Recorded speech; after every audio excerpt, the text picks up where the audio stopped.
ఎక్కడికి ఈరోజు రెండో వాళ్ళు నీళ్ళు కట్టేదన్నమాట. అయితే నీళ్ళు కట్టే కాడికి పోయా.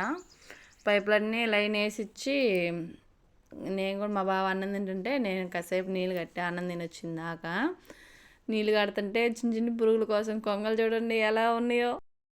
నీళ్ళు కట్టేది అయిపోయిన తర్వాత అది రెండో వాళ్ళనమాట. ఏందమ్మ తెగ వేడియాలు చేస్తున్నావు, నీళ్ళు కట్టింది నువ్వు ఒక్కదానివే కడుతున్నావా అని అనుకోబాకండి. రైతు కష్టం అలా ఉంటుంది.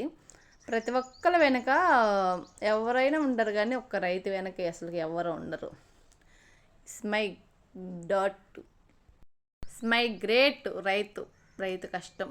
రైతు కష్టానికి ఆలవేయని వాళ్ళు ఎవరు పనికిరాదు. 5 ఎకరాలు వేస్తే పొగాకు ఈ మల్లె తగలబడింది చూడండి. అసలుకి పిప్పి చేస్తుందిరా మల్లెని, పుట్టుకుక్కులాలుంది అసలుకి.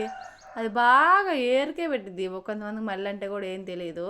చూడండి మళ్ళా తగిలిన చెట్లన్నీ ఏడు జబ్బు వచ్చిన వాడు కానీ ఎట్టాలు పడిపోతారు అట్టాలు. చూడండి అసలుకి ఎట్టుంది, అసలుకి కువ్వలకుంది. అది ఖచ్చితంగా ఏరికే పెట్టిద్ది.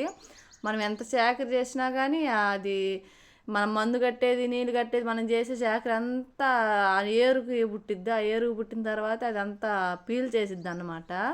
మొక్కని బయటికి రానిదు, ఏలబడిపోద్ది, చచ్చిపడిపోయి ఎండిపోద్ది.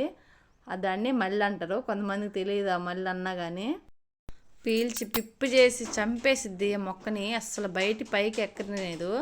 అందుకే మనం నీళ్ళు కట్టినాం అనుకో, మళ్ళీ వచ్చిన ప్రతి ఒక్కరు నీళ్ళు కట్టారనుకో మళ్ళీ ఏం చేయలేదు, ఎండిపోద్ది అనమాట మొక్క పైకి వచ్చేసరికి. కొంగలు చూడండి ఎంత చక్కగా అట్టి ఇటు తిరిగి ఏం బాగా ఆడుకుంటాను. నీళ్ళు కట్టిన చెట్ల వరకు మటుకు అసలు భలే ఉన్నాయి. ఎట్నో నీళ్ళు ఉండబట్టి సరిపోయింది కానీ నీళ్ళు లేకపోతే కష్టాలు పడేవాళ్ళు రా రైతులు. రానిపోయినా మంచిగా నీళ్ళు ఇచ్చిండు. చెరువులకి, వాగులకి, చెక్కు డాములకి అంతకి ఫుల్గా నీళ్ళు ఇచ్చిండు. ఇంక నీళ్ళు అయిపోయిన తర్వాత సాయంత్రం గింటిగా అన్నమాట. కంచెలో చొప్ప అది రామేన బయటే ఉంది.